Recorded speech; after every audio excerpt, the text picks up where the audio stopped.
استاد جابر الدولي أصبح يسبب حالة من الإحباط لدى الرياضيين في دولة الكويت، حيث ارتبط اسم هذه المنشأة الجميلة بالمشاكل الرياضية، حتى اعتبر البعض إن استاد جابر الدولي حلم لن يتحقق.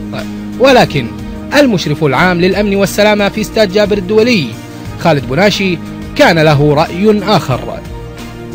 حياكم الله اخواني تلفزيون الكويت، واعتقد ان انتم كقناه حكوميه هي النافذه الى العالم او الى الناس للتاكد من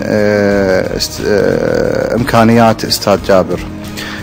طبعا استاد جابر احب يعني أعطي فكرة لإخواننا المشاهدين وخصوصا الرياضيين أن كمنشأة مثل استاد جابر أتوقع المفروض أن أنا أكثر من مرة قلت أن نفتخر فيها كمنشأة كويتية، كمنشأة رياضية في الكويت عندنا في مثل منشأة استاد جابر أحمد الدولي، باعتبار أن أول شيء تتسع لأكثر من 57,000 متفرج، بالإضافة إلى المواقع الخدماتية اللي فيها والمرافق كلها مرافق مجهزة بأسلوب راقي جدا ترتقي إلى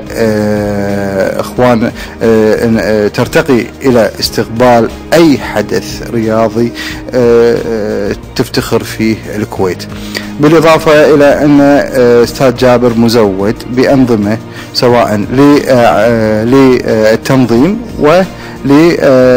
ولضمان أمن وسلامة الجمهور والرياضيين دخولهم إلى الاستاد وخروجهم.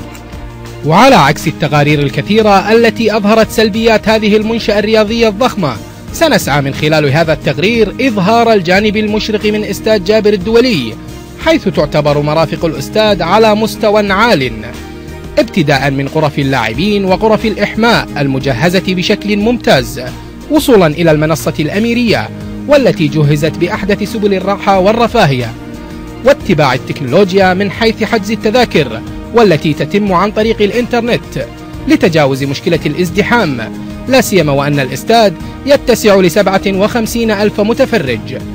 أما أرضية الملعب فقد تم تجهيزها بأحدث الأرضيات والتي تم استيرادها من دولة الإمارات العربية المتحدة. الأرضية طبعا المشرف عليها المهندس أحمد الصراف، وطبعا هو اللي قاعد يشتغل فيها يوميا بتعليمات طبعا واضحة من إدارة الهيئة العامة للشباب الرياضة في متابعتهم للمحافظة على الأرضية والأمور هذه.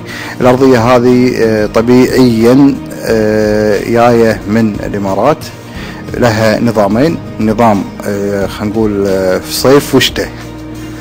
في فترة الصيف تموت الزرعة الشتوية، وفترة الشتاء تطلع وتموت البذرة الصيفية، فيصير مثل تماتي.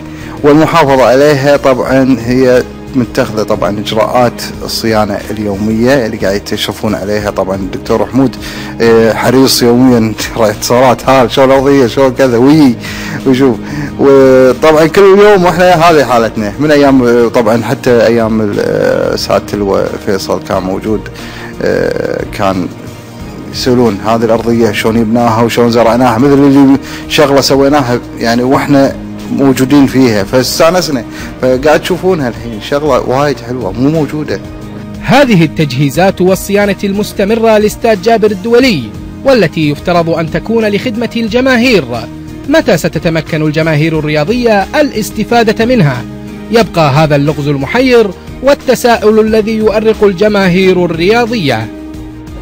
البعض يراه حلم رياضي طال انتظاره ليتحقق، فيما يراه البعض الآخر كابوس مزعج بدا يؤرق الرياضيين ويحكي حال الرياضة الكويتية. من أمام استاد جابر الدولي، إبراهيم عقيل لبرنامج كافيه رياضي.